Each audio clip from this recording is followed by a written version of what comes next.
বাংলাদেশের ওইরকম যদি হতো তাহলে ওই বিডিআর বিদ্রোহ যখন হয়েছিল তখনই ভারত তাদের সৈন্যদেরকে মার্চ করিয়ে দিত। বাংলার মাটি দুর্জয় ঘাঁটি জেনে নিক দুর্বৃত্ত। এই দুর্বৃত্তরা এখন কিন্তু জেনে গেছে it is not very easy.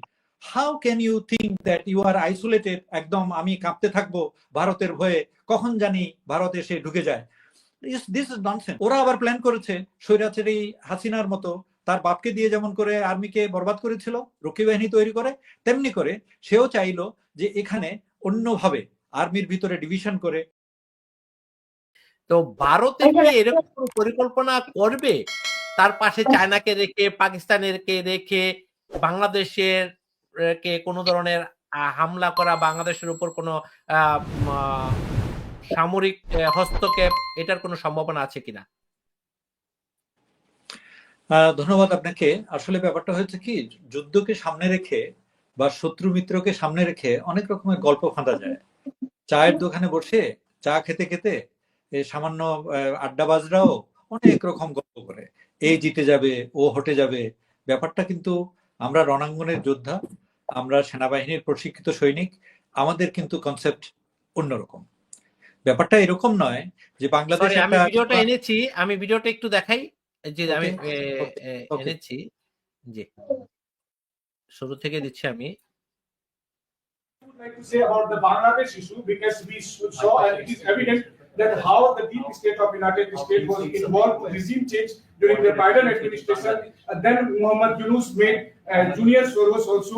So what is your point of view about the Bangladesh? Soros, and what is the role that the deep state played in the situation in Bangladesh? Well, there was no role for our deep state. It was this is something that the Prime Minister has been working on for a long time and has been worked on for hundreds of years, frankly. I've been reading about it.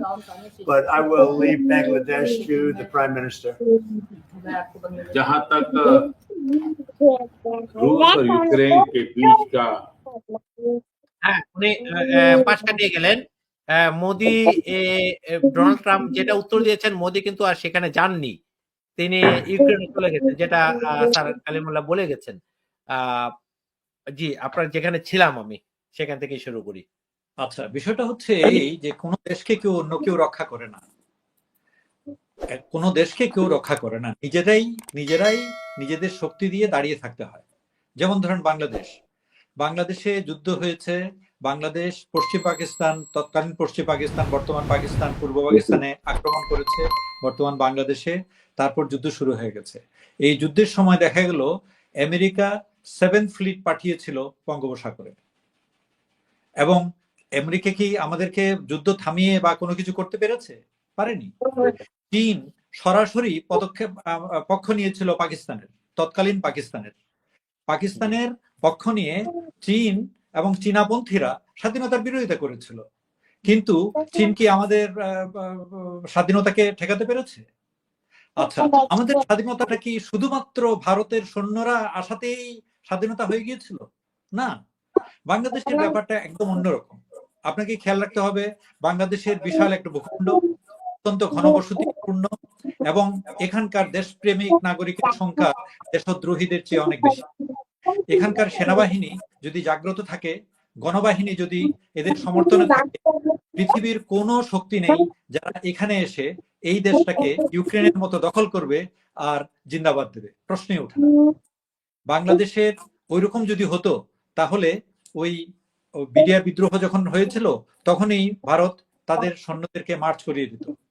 এবং এখনকার যে জুলাই 24-এর ঘটনা ঘটলো, জুলাই 24-এ যে পুরা বাংলাদেশে যেই পরিমাণ সচেতনতা, প্রত্যেকটা সাধারণ মানুষ থেকে শুরু করে শিক্ষিত এবং সকল বয়সের জনগণের যেই ধরনের সচেতনতা, সেনাবাহিনী তো আছেই, ইভেন অবসরপ্রাপ্ত সেনা কর্মকর্তা এবং সৈন্যদের মধ্যে যে ধরনের দেশ প্রেম নিয়ে যাদের যে সচেতনতা, এটার পরে ভারত কেন কেউ কোনোদিন চাইবে না তাদের নিজেদের বাহিনীকে একটা মৃত্যুকূপে ঠেলে দিতে।